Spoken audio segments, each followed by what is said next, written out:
Watching DD India News Hour, India's Voice to the World. I'm Siddharth Bharadwaj. Coming up in the next hour. Baltimore divers recover 2 bodies from harbour after bridge collapse. Investigators say it will take 12 to 24 months to probe the incident. I have no doubt that we will be able to pull this together in hopefully 12 to 24 months. India once again underlines the importance of two-state solution. External Affairs Minister S Jaishankar says there is an underlying issue of right of Palestinians to a homeland. Ukraine's Foreign Minister Dmytro Kuleba in India on a 2-day visit. Ahead of visit, Kuleba welcomes Indian participation in reconstruction of Ukraine.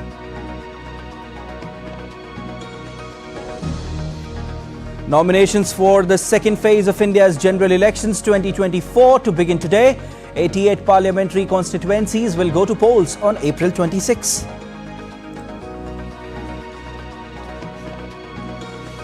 Japan's yen dropped to its lowest level since 1990. Yen slumped more than 7% this year. Asian stocks rise ahead of key US inflation reading.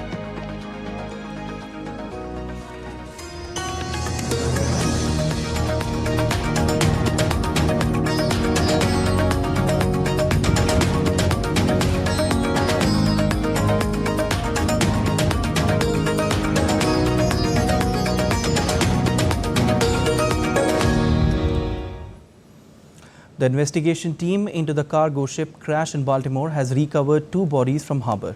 Addressing media on the aftermath of the collision, an investigation team of the National Transportation Safety Board has said that the probe will take 12 to 24 months. The NTSB has to focus on data that we are able to validate as part of our investigation. The public, the world, relies on us to be independent, thorough, fact-based, and it is meticulous work. But because we do that, we get to the right solutions as part of our investigation. We are very careful not to jump to conclusions, to speculate, and so it's helpful to have, but what's really helpful is the information that we are able to validate, and that takes time, and that will lead us to the findings, probable cause, and safety recommendations that we'll issue. National Transportation Safety Board Chair Jennifer Homendi said that some containers were carrying hazardous materials. The containers of hazardous materials, the total of 56 containers, were those contents? On what was in the actual breached containers, we'll have to provide you more information on that. But in total, it was a number of corrosives, a number of flammable materials, and we have some miscellaneous. They fall under what is Class 9, which is miscellaneous hazardous materials, which is where the lithium-ion batteries would be. The National Transportation Safety Board has interviewed the ship's captain, his mate, the chief engineer, and other 2 pilots on board the Dali at the time of collision will be interviewed on Friday. Also, the U.S. Transportation Secretary Pete Buttigieg said that no threat to the public from any materials on board the freight ship that struck a heavily trafficked Baltimore bridge early Tuesday morning, causing it to collapse. He also said that they are concerned about the local economic impact, with some 8,000 jobs directly associated with the port activities. We are concerned about the local economic impact, with some 8,000 jobs directly associated with port activities. And we are concerned about implications that will ripple out beyond the immediate region because of because of the port's role in our supply chains. This is an important port for both imports and exports, and it's America's largest vehicle handling port, which is important not only for car imports and exports, but also for farm equipment. Analysts are warning the economic impact of a downed bridge in the U.S. city of Baltimore could be felt across the globe, with some suggesting it may lead to a temporary increase in the price of coal in India as U.S. producers are forced to find new shipping routes. India was by far the largest destination for US coal shipments in 2023, with the 11.8 million tons delivered there, accounting for 36.3% of total US thermal exports.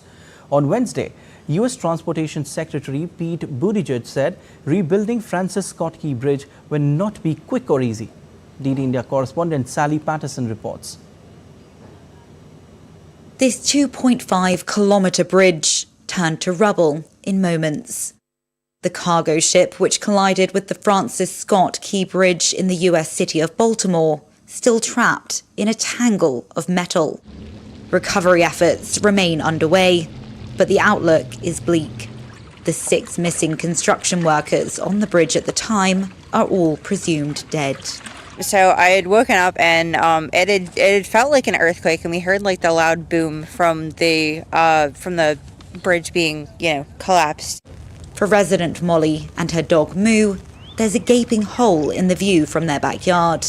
Gaps too, at least in the short term, for the 15,000-strong workforce who depend on the bridge and the port. But there could also be global ramifications. Millions of tons and billions of dollars worth of cargo pass through here each year. As you can see, trucks can still come in and out by road, but because of the collapsed bridge, nothing is able to come in or out by sea, and that means a pause, at least for now, on cargo coming into the port of Baltimore. Baltimore is crucial to the movement of cars, construction machinery and coal, meaning the blockage here could also see a spike in the cost of goods, even if only temporarily. Exports of coal are quite important. That actually could have an effect, particularly on India, actually, where we export a lot of our coal to. So all of that, basically, because of the port being shut down, means that trade and the movement of certain commodities is disrupted. And that eventually can flow into higher prices. Some businesses which rely on this route are scrambling to deal with the extra costs and logistical headaches. Those people that own the freight in those containers are going to have to pay more for their transportation. They're going to have to pay more to get the container from somewhere that's 100, 300, 500, 1,000 miles away from where it's normally supposed to go. The National Transportation Safety Board is investigating what took place that night, and the Biden administration has pledged to shoulder the cost of reconstructing the bridge. I told them we're going to send all the federal resources they need as we respond to this emergency. And I mean all the federal resources. And we're going to rebuild that port together. But it will likely take several years and hundreds of millions of dollars before this vital trade artery flows healthily again. Sally Patterson in Baltimore, reporting for DD India. Investigators from the National Transport Safety Board inspected the cargo freighter that knocked down a highway bridge in Baltimore. The team reviewing information collected from the ship's voyage data recorder, including radio traffic between the pilot and shore-based authorities leading up to the disaster, as well as interviewing the ship's 2 pilots and 21 regular crew members who remain on the vessel.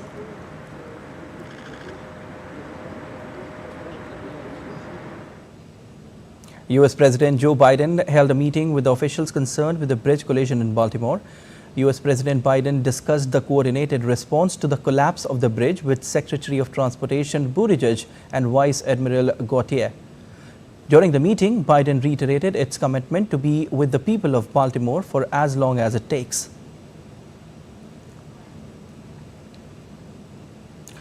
India once again underlined the importance of two-state solution to address the Israel-Palestine conflict.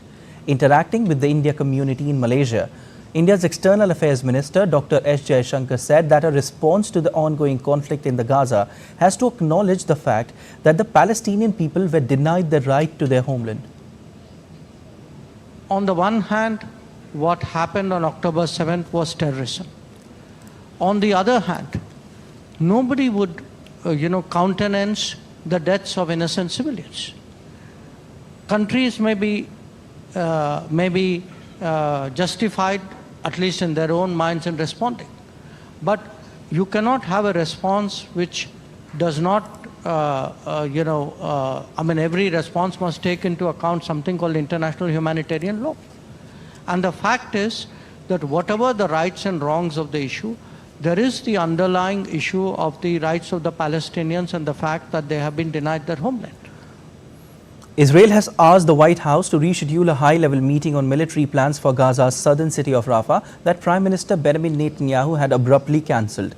Netanyahu called off a planned visit to Washington by a senior Israeli delegation after the US allowed passage of Gaza ceasefire resolution at the United Nations on March 25th. The Prime Minister's office has agreed to reschedule the meeting dedicated to Rafah. So we're now working with them to find a convenient date that's obviously going to work for both sides. But his office has agreed to reschedule that meeting that would be dedicated to Rafah, which is a good thing. The US said it does not believe that hostage talks with Israel and Hamas are over. In a regular media briefing on Wednesday, State Department spokesman Matthew Miller said that Washington believes there is an opportunity to continue pursuing the release of hostages. The hostage negotiations we do not believe are over. We do not believe they've come to an end. We believe that there is an ability to continue to pursue the release of hostages, and that's what we're going to continue to do. French President Emmanuel Macron said that France will work with Jordan and the United Arab Emirates to convince Russia and China to back a resolution at the United Nations for a ceasefire in Gaza. France's foreign ministry said on Thursday it had started drafting a resolution with diplomats, saying they would put a draft forward if the US resolution did not pass.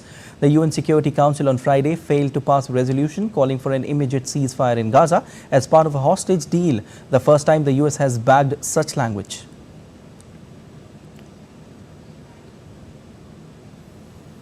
And Spain on Wednesday delivered 26 tons of humanitarian aid to Gaza by airdropping it over the Strip. The operation, carried out in the coordination with Jordan and co-financed by the European Union, involved two Airbus A400 military planes dropping over 11,000 food packets. Footage released by the Spanish Foreign Ministry showed crates of supplies leaving an aircraft ramp and heading towards the ground via parachutes.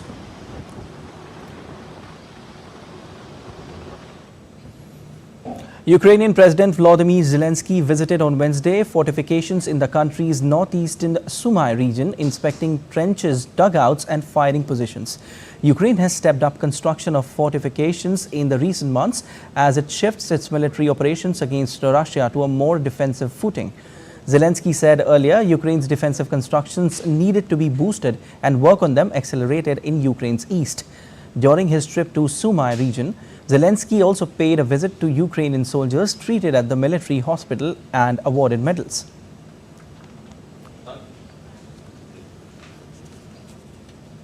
While the Minister of Foreign Affairs of Ukraine, Dmytro Kuleba, arrived in New Delhi for a two-day official visit at the invitation of External Affairs Minister Dr. S. Jaishankar.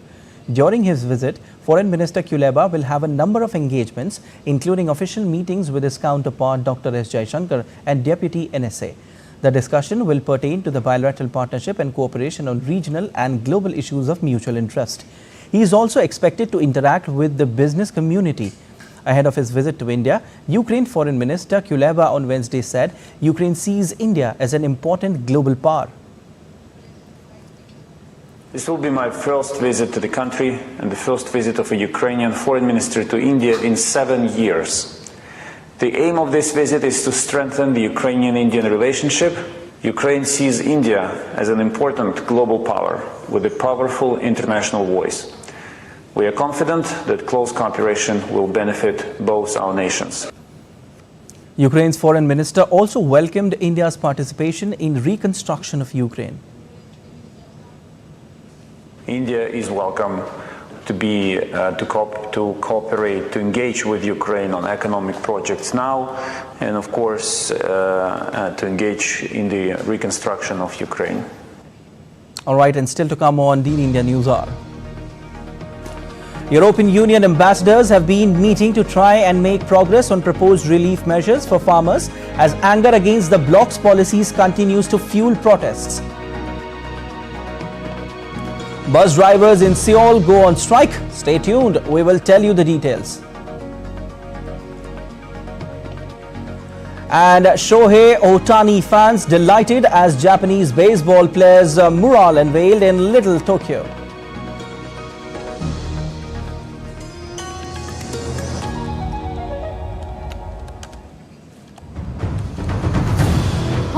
Kong passes a draconian national security law. Has democracy died in Hong Kong? Was there a secret weapon behind the mysterious Havana syndrome that shook American diplomacy? And the last decade was the hottest ever. Is our planet on the brink?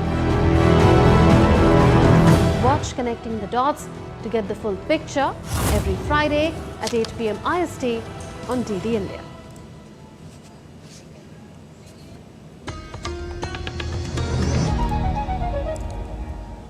You're watching DD India News Hour. I'm Siddharth Bharadwaj. Commuters in South Korean capital may have to face some tough time as bus drivers in Seoul went on strike on Thursday. The bus drivers went on strike after last-ditch efforts at negotiating a wage hike broke down. The negotiations between the Seoul Bus Labour Union, which represents drivers serving 97% of bus operations, and their employers failed after the union demand for a 12.7% hike in hourly wages was dismissed as excessive. The Seoul Metropolitan Government said the subway will run for extended hours with additional trains put into service. The city's 25 districts will also provide 480 shuttle buses to carry commuters to subway stations.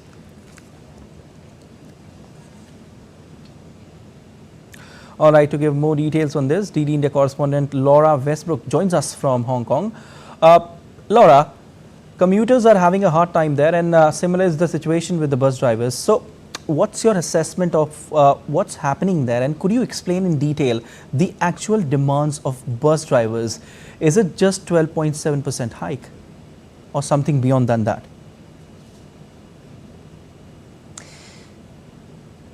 Yes, this is the first strike by bus drivers in Seoul in more than 12 years.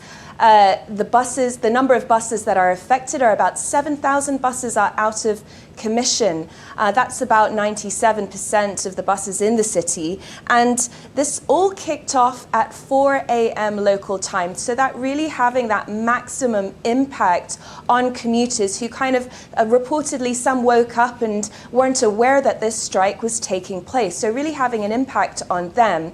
Now, this all stems from a breakdown in negotiations. Apparently, these negotiations were a marathon session. They ran late into the night. Between the bus driver labor union, they have around 18,000 members, and their management. And the union is asking for a 12.7% increase in their hourly wage. Their management dismissed that. They said that that was excessive. They offered a 2.5% wage increase. And that's really when, you know, the negotiations broke down and this strike happened. Now, the Seoul Transport Bureau has stepped in. They said they're going to really try and resolve this on both sides. But in the meantime, Seoul, which has around 9 million people, all those commuters, they're being affected by this strike. All right. You're saying that 9 million people have been affected by the strike. Laura, apparently, Seoul Bus Labour Union represents drivers serving 97% of bus operations. Could you tell us what's the reaction of remaining 3% and what are the authorities doing in the matter, which ultimately is giving hard time to the commuters? Because you've just said they've given a hike of 2.5% and the bus drivers are asking for a hike of 12.7% on hourly basis. What is the situation right now which is prevailing there?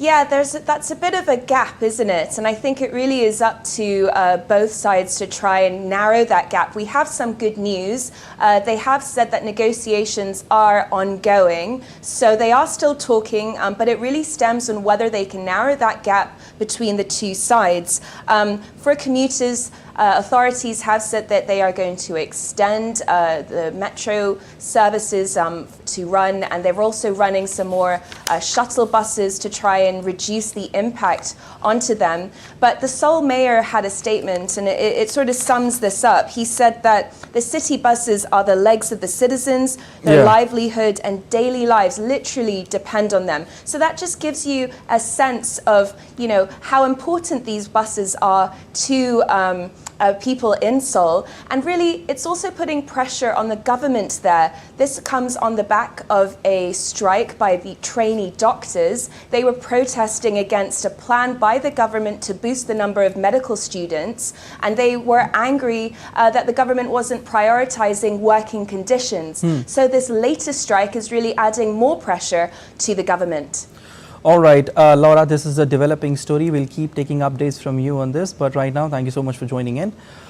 Now, the European Union ambassadors have been meeting to try and make progress on proposed relief measures for farmers as anger against the bloc's policies continues to fuel protests.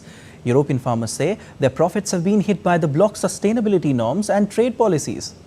DD India's Ishan Garg has more from Brussels. European agriculture ministers have decided to cut down on the bureaucratic burden on farmers. It was one of the biggest demands by the farming groups who have criticized the EU for excessive red tape. So EU ambassadors met in Brussels on Wednesday to continue technical discussions around how the proposed measures could potentially work. They also discussed scrutinizing farming imports into the single market. However, any decision on capping imports is yet to be taken. Many farmers are protesting against cheaper Ukrainian agricultural imports, saying it could hurt the bloc's agrarian sector. They see the situation could worsen if the EU finalizes its free trade agreements, especially the ones it's currently working on with Latin American countries. European farmers are worried that imports from agricultural giants such as Brazil and Argentina will make them uncompetitive. Earlier this week, they blocked streets here in Brussels, the administrative capital of the European Union, in dissent. The EU agriculture ministers had earlier agreed to water down some environmental norms to help farmers. They also set up a mechanism to monitor the prices of agricultural goods in the bloc. So we can observe the stabilization of prices in cereals market. No, of course, we are not happy about and farmers are not happy about the level of prices, but we can observe some signs of stabilization. Farming groups are now demanding a new law that prohibits the sale of their produce below the cost of production. This demand could be on the agenda when EU heads of state meet for a special summit later in April. Countries led by France and Poland are also likely to discuss cutting imports from Ukraine. They are hoping to quell farmers' anger soon, as there are concerns it could be capitalized on by far-right groups in the upcoming European Parliament elections. And though European farmers are among the most subsidized in the world, many say the aid mainly benefits big farmers. Ishan Garg in Brussels, reporting for DD India. French President Emmanuel Macron is on a 3-day visit to Brazil that aims to relaunch the bilateral relationship and strategic partnership. Macron said during his visit to Brazil that a potential trade agreement between the European Union and the South American Mercosur bloc is a very bad deal and more climate commitments are needed. While Brazil has said it's ready to sign a deal, France has repeatedly expressed reservations and said its farmers have objected to the prospect that could allow in agricultural imports that do not meet strict EU standards. Macron also called for much more direct investment from Brazilian firms into France and said the two countries could cooperate on investing in third markets, notably in Africa. I deeply believe that we need to rethink our trade rules in light of this advantage, which is why I prefer to put my foot down in front of this assembly. I have spoken out very forcefully to say that Mercosur, as it is negotiated today, is a very bad agreement. But I think it's a very bad deal for you and for us. Migrants traveling through the southern Mexican state of Chiapas said on Wednesday they distrusted the Mexican authorities' offer on money in exchange for returning migrants to their home countries. Last week, the Mexican government said it would give Venezuelan migrants in the country around $110 a month, part of a program in which they will also have the opportunity to work for different companies in both countries. But migrants in the caravan feared that this was only a ploy from the government to incarcerate people before deporting them back without any payments.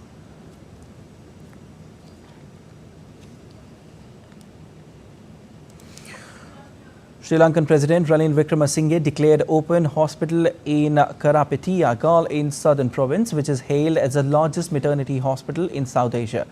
The 6-story German-Sri Lanka Friendship New Women's Hospital claims 640 beds, 6 operating theatres, emergency treatment units, intensive care units, laboratories, infant intensive care units, special pediatric units and state-of-the-art medical facilities. The German government has contributed Euro 25 million for this project in addition to providing medical equipment. President Ranil Wickremesinghe also visited the newly opened maternity hospital to inspect its facilities.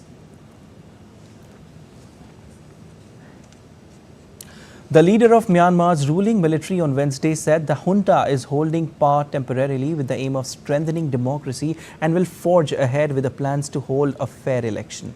Addressing an annual Armed Forces Day parade, Senior General Min Aung Hlaing, he said armed groups were trying to derail plans to return power to the people. He said the election, for which he provided no time frame, would be held under a mixed member proportional representation system that would be more inclusive.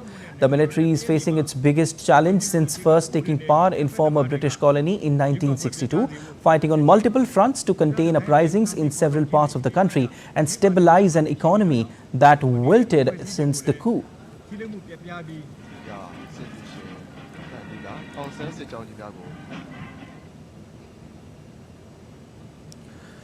Dozens of anti-mining protesters demonstrated outside the Ecuador's capital, Quito, as tensions continue over mining rights.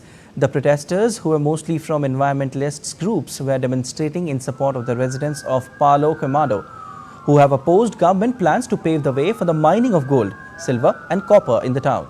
The conflict escalated when the government deployed the police and army in the area on March 19, resulting in clashes between security personnel and protesters that have left 46 people injured until now. Ecuador has been under a state of emergency since January to quell a wave of gang violence.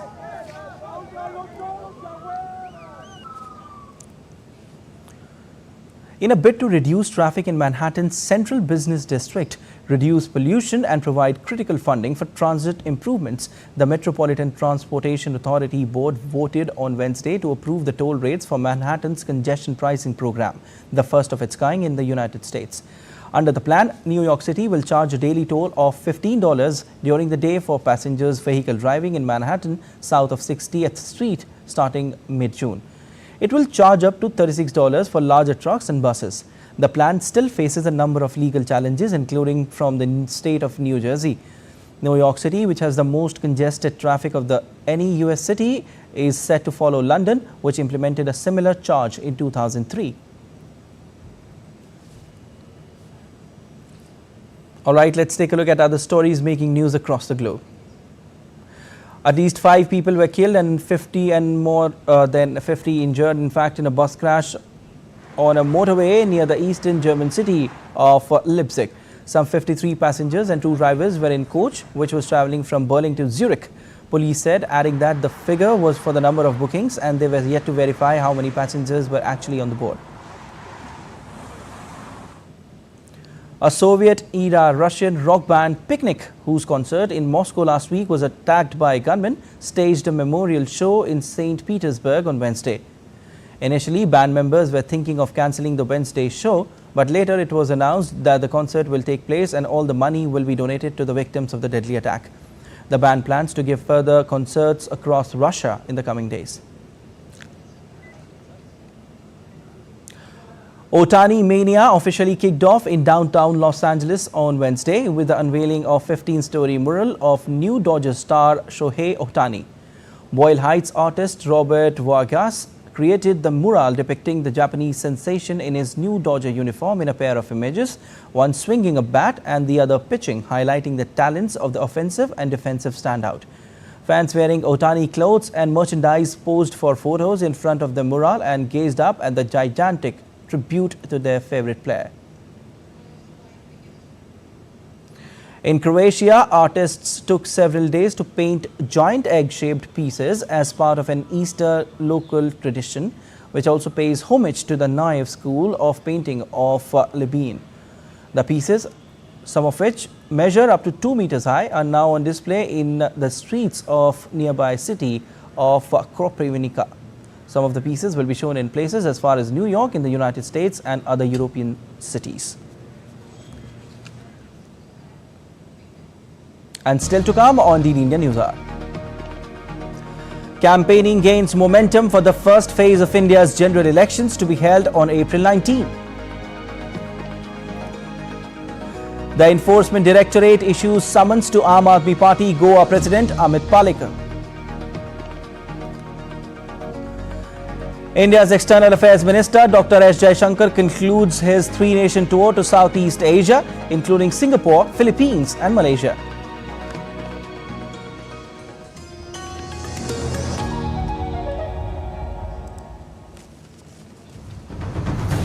Hong Kong passes a draconian national security law.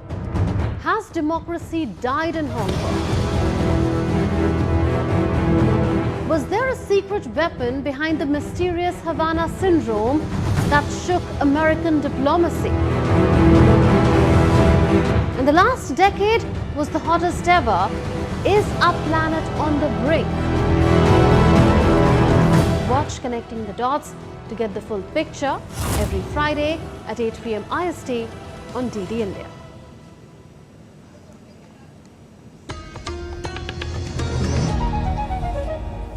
You're watching DD India News Hour. I'm Siddharth Bharadwaj and let's have a look at the headlines once again. Baltimore divers recover 2 bodies from harbour after bridge collapse. Investigators say it will take 12 to 24 months to probe the incident. India once again underlines the importance of two-state solution. External Affairs Minister S Jaishankar says there is an underlying issue of right of Palestinians to a homeland. Ukraine's Foreign Minister Dmytro Kuleba in India on a 2-day official visit. Ahead of visit, Kuleba welcomes Indian participation in reconstruction of Ukraine.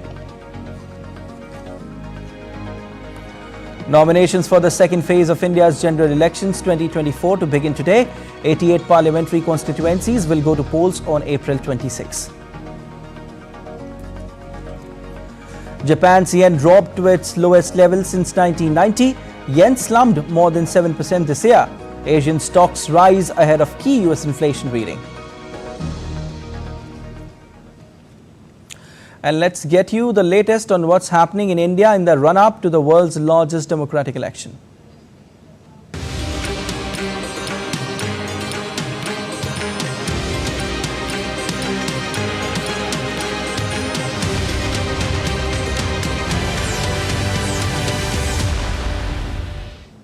Nominations for the second phase of general elections to India's lower house of Parliament 2024 begins today. A total of 88 constituencies in 12 states and union territories will go to polls in second phase elections. The states, union territories that will go to polls in this phase are Assam, Bihar, Chhattisgarh, Jammu and Kashmir, Karnataka, Kerala, Maharashtra, Madhya Pradesh, Rajasthan, Tripura, Uttar Pradesh and West Bengal, apart from one part of Outer Manipur seat. Polling for second phase will take place on 26th of April.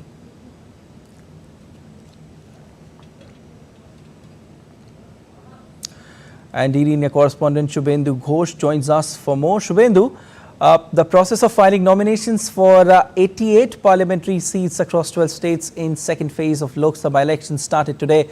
What updates do you have for us? It's not just an electoral process here in India. As we all know, it's a festival. Absolutely. Political temperatures are peaking. It's the day for the beginning of the second phase election nomination filing. The nominations will go on. The last date is going to be the 4th of April. Thereafter, the scrutiny of the nomination will take place, Siddharth. And then we know 26th of April is the date for the second phase of elections. You mentioned 88 constituencies are going into polls in the second phase of the election. If you also can add to that, one part of the parliamentary constituency of Manipur is going to be added to that. If you look at the constituencies that are going into the polls in the second phase, we see them spread across the length and breadth of India. In the north, we have Jammu and Kashmir. Then you have important states of Uttar Pradesh, Madhya Pradesh in the center. If we look into the east, there is West Bengal and Assam. Look at Rajasthan towards the west. Down south, Kerala, remember, in one phase, all 20 seats, parliamentary seats, constituencies of Kerala are going to go into polls in the second phase. And also parts of Karnataka are going into the elections. Indeed. Shubhendu, when considering the broader picture in terms of elections, could you tell us about the main constituencies to watch out for? Oh, absolutely. If you look at Rajasthan, for example, there is Jaipur that is going into the polls. In Bihar, there is Bhagalpur constituency. Each of the constituencies hold significance, but these are looked at with greater interest. Siddharth, there's Karnataka, seats of Bangalore, also Mysore will be going into the polls. In Kerala, all 20 seats as I mentioned, but Wayanad, considering the high profile contest there, is going to be looked at with particular interest. And in Uttar Pradesh, closer to national capital, there is Ghaziabad, there is Gautam Budh Nagar that are going into the polls alongside other constituencies. Remember, Uttar Pradesh, Bengal and Bihar will be polling across all 7 phases. So constituencies in these 3 states would be participating. Other states will be participating from 1 to 5 phases. Siddharth? All right. Now, Shubhendu, social media and different technologies play a pivotal role in many aspects. We all know that. So, can you just tell us how these platforms are being used by the political parties in campaigning and what countermeasures are being taken to prevent its misuse? Social media is hugely important, Siddharth. In the technological age, the ground level campaigning and the push on social media are considered equally important. No party wants to miss out on this platform through which they can reach out to millions and millions of people.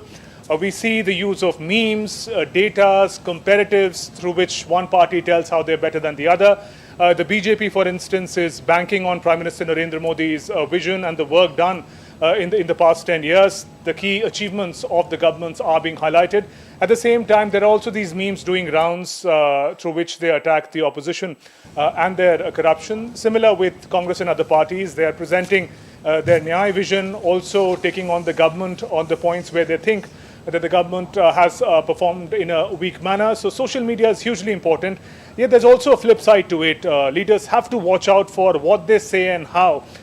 We saw the case of Supriya Shrineth of the Congress saying that her social media, these derogatory comments that she made against Kangana Ranaut, which she said that she didn't do it. However, given that it was her social media handle, similar case with a viral video of Dilip Ghosh of BJP West Bengal. So these are also ways in which the social media can act as a checkpoint for the party leaders and for the political parties, and therefore Election Commission has to keep a close eye on what goes on, not just in the field during campaigning, but the posts on social media. Indeed, all the political parties and candidates will have to be very, very careful when it comes to posting content on social media. We leave it there. Thank you so much, Shubhendu, for joining in.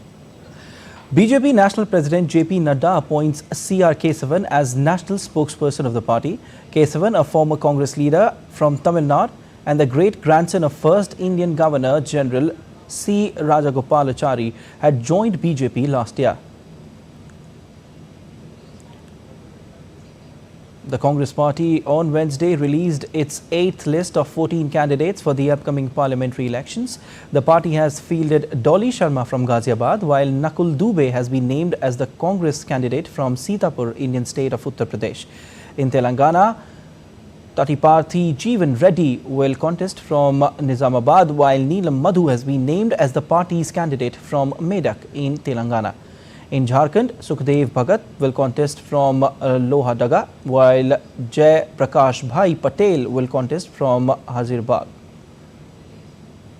In Madhya Pradesh, party has fielded Pratap Bhanu Sharma from Vidisha. BJP leader Jitin Prasad on Wednesday filed his nomination papers from Pilibhit constituency in Indian state of Uttar Pradesh. BJP MLAs from all 4 assembly constituencies in Pilibhit, Sanjay Gangwar, Baburam Paswan, Vivek Verma and Swami Prakash Nanand are the proposers in Prasad's nomination papers. Jitin Prasad has replaced party leader Varun Gandhi as the BJP candidate from the Pilibhit constituency.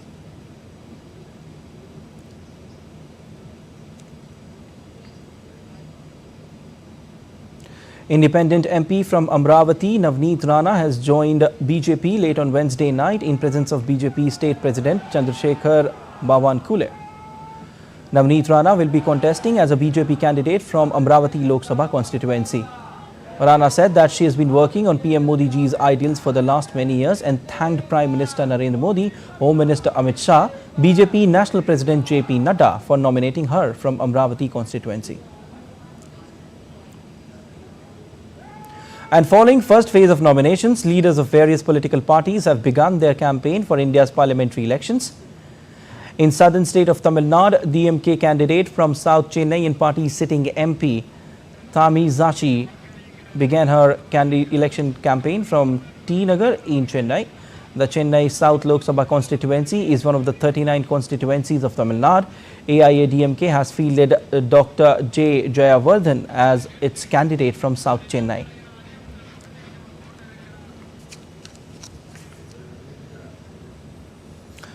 Conducting and regulating elections in a country of India's size is a Himalayan task. To ensure a seamless electoral process, the Election Commission appoints observers.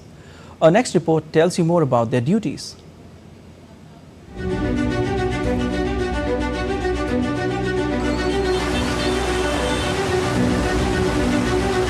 Conducting elections in a country with a population of over 1.4 billion is not an easy task.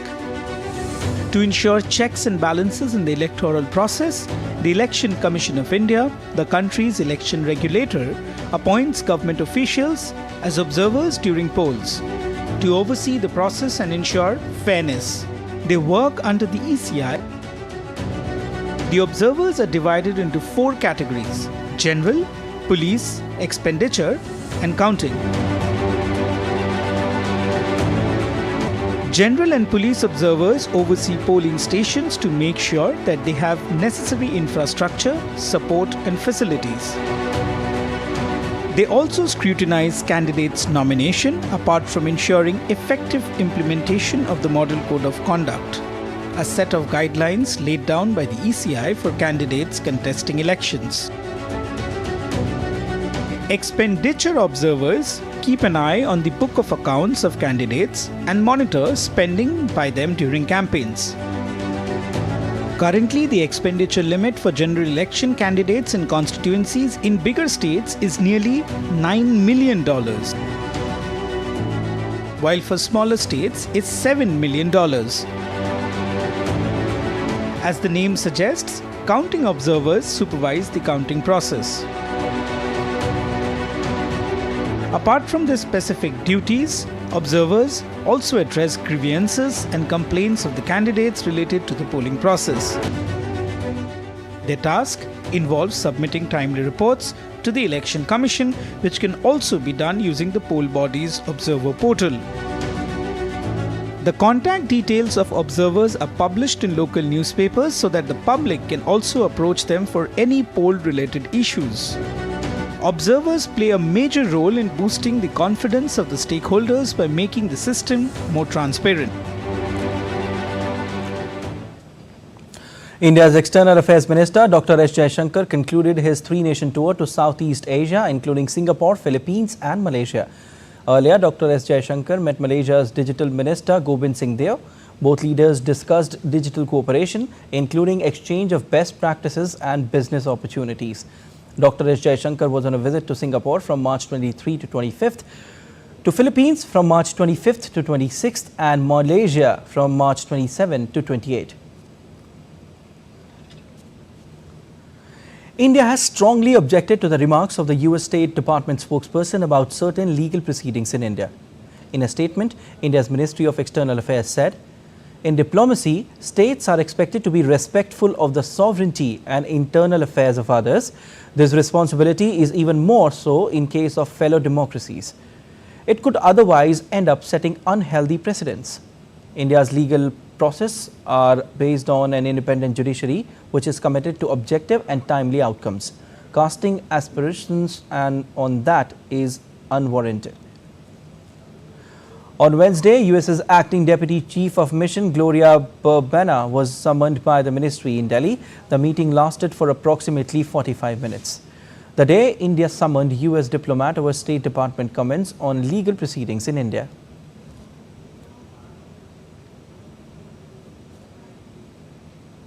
Let's take a look at other stories making news. India's Enforcement Directorate will produce Delhi Chief Minister Arvind Kejriwal in Rouse Avenue Court as his custody ends in connection with liquor policy case.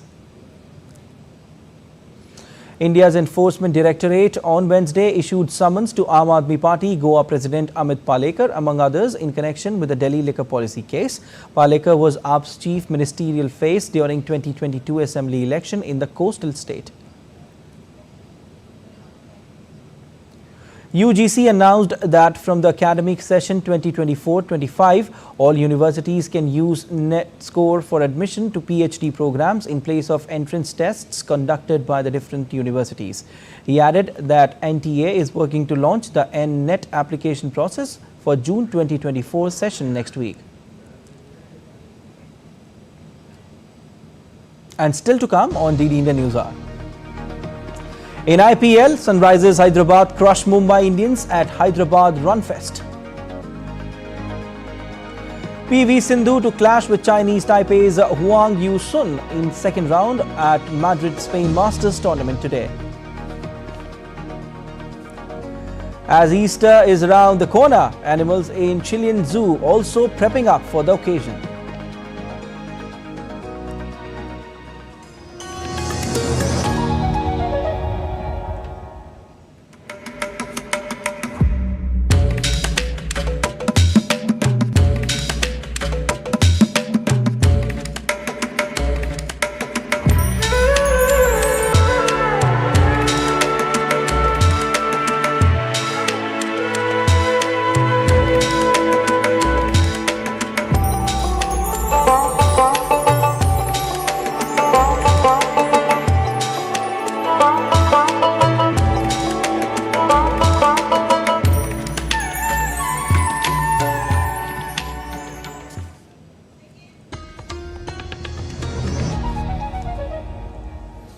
You're watching DD India News Hour. I'm Siddharth Bharadwaj. On to business now. The Japanese yen fell to a 34-year low of 151.97 against the dollar on Wednesday, and monetary authorities held an emergency meeting to discuss the weakening currency. On Wednesday, Bank of Japan, the Finance Ministry and Japan's Financial Services Agency held a meeting late in Tokyo, trading hours on Wednesday, and suggested they were ready to intervene in the market. The yen has continued to lose ground despite the Bank of Japan's ending 8 years of negative interest rates last week, making a landmark shift away from its focus on reflating growth with decades of massive monetary stimulus.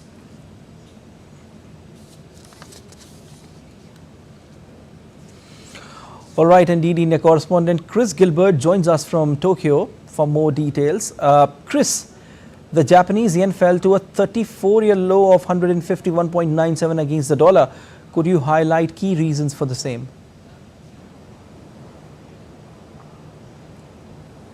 Well, analysts are highlighting the fact that there was a lot of excitement last week when interest rates were raised for the first time in 17 years. But the key reason is, for the ongoing weakness of the yen that we've seen over the last 2 years, continuing to this very moment, is the divergence between interest rates in other major economies and interest rates in Japan. Over the last 2 years, we've seen the US and economies in Europe aggressively raise their interest rates as they look to battle inflation. Japan has not seen inflation in the last 2 years like other major economies have, or for the same reasons. It has looked to encourage economic activity. It had a long tail coming out from the economic doldrums of the pandemic, which is still ongoing now. And the divergence between aggressive interest rate hikes elsewhere and no interest rate hikes in Japan has really seen the yen slip from that 110 to the dollar mark, which economists believe is quite comfortable, to somewhere between 140 to 151 yen to the dollar, and I checked just before, and it is still around 151 yen as of a few moments ago. And so, the interest rate hike that we saw last week from negative 0.1 to 0.1% is certainly monumentous. It's a historic occasion because of how rare it is, and an indication the Bank of Japan is looking to make moves, but it'll have to make a massive move that would send shockwaves through the markets if it were to address the weakness of the yen at very short notice. Chris, in a situation where the dollar is getting stronger and yen weaker, how will this likely to affect the economy in Japan, if at all?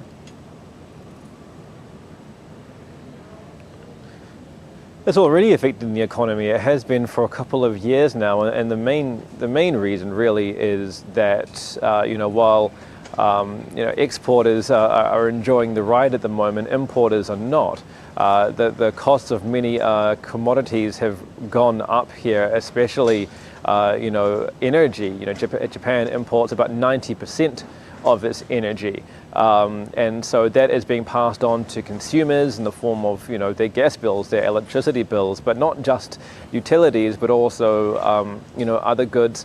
The ingredients that many restaurants use are imported, oils are imported, and, historically, Japanese businesses have tended to not want to pass on these costs to their consumers. They would rather bear the brunt of it themselves than raise their prices. But this has become quite honestly untenable, and a lot of the coverage I've done over the last 2 years has been about how businesses are now raising prices, which is quite rare for the Japanese consumer, and prices are not going up as rapidly as we see in some other major economies, but it is putting downward pressure on the government's polling for sure. All right, Chris, thanks for your analysis. To expand solar panel manufacturing at home, Australia will set up $653 million fund as it looks to ramp up its transition to renewable energy from coal power. The government is targeting 82% renewable power by 2030 in the energy grid from around 40% now. The initiative will include production subsidies and grants and help manufacture solar panels at the site of Australia's top power producer.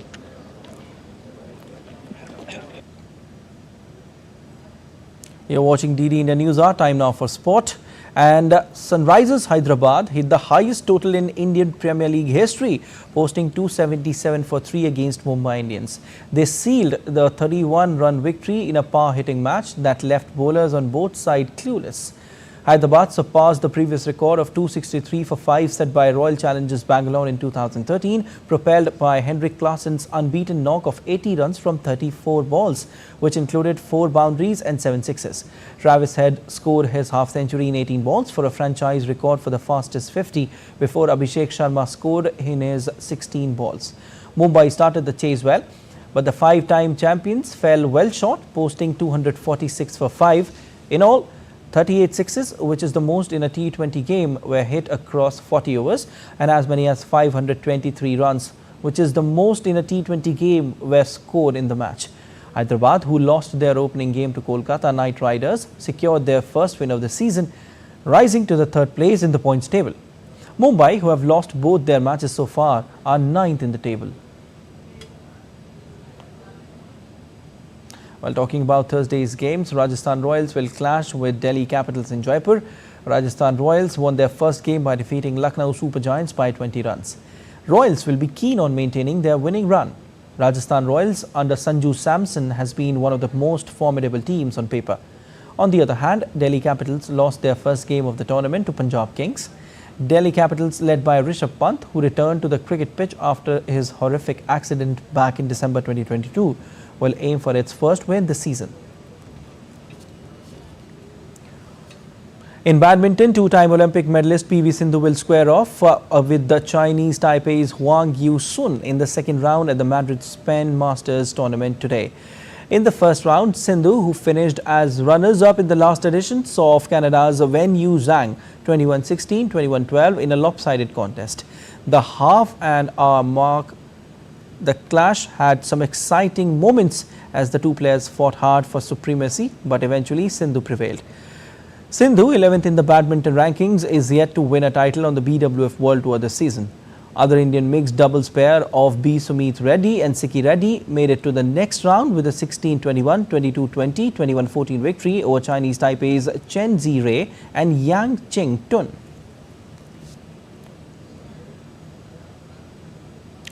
Lions, lemurs and orangutans enjoyed Easter eggs filled with their favorite treats in Chilean Zoo.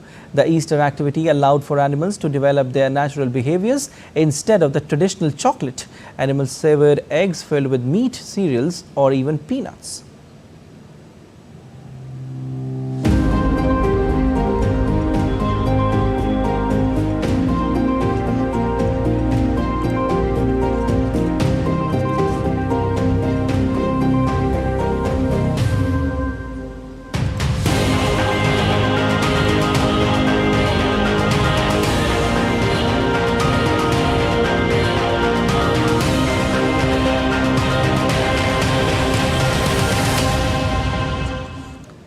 That's all for this edition of DD India News Hour, but let us know your thoughts on the news of the day. You can connect with us on Facebook, X formerly known as Twitter, and Instagram. We'll be back with more news as it breaks here on DD India. I'm Siddharth Bharadwaj from all of us here in Delhi. Thanks for watching DD India News Hour.